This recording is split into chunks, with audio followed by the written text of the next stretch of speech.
L'annonce de la disparition du célèbre couturier et homme d'affaires français Pierre Cardin a été un choc, autant pour les Français que pour les Chinois. Visionnaire, futuriste, hors norme, flamboyant, les adjectifs manquent pour qualifier celui qui est né dans une modeste famille italienne en 1922 et qui a bâti un empire mondial, devenant ainsi l'un des 5 Français les plus connus au monde.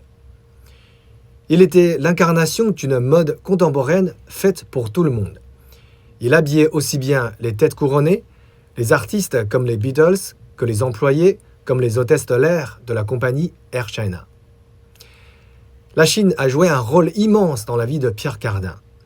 Les internautes chinois lui ont rendu hommage sur les réseaux sociaux, comme ce garçon qui dit très justement que grâce à Pierre Cardin, les Chinois ont enfin pu savoir ce qu'était la mode. En effet, le couturier a été le premier Français à s'implanter en Chine en 1978.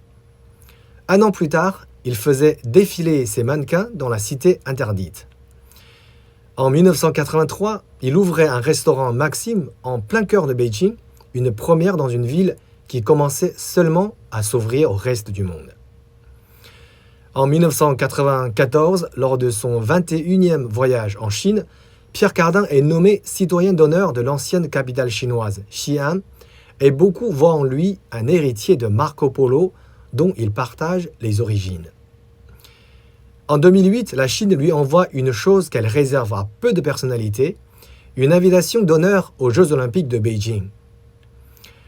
En 2018, un défilé somptueux est organisé sur la Grande Muraille pour fêter le 40e anniversaire de son implantation dans le pays. Pierre Cardin et la Chine, c'est une grande histoire d'amour et de mode qui ne s'arrêtera pas avec la mort de celui-ci. Il a révolutionné la manière de s'habiller des Chinois et a fini par influencer indirectement leur mode de vie.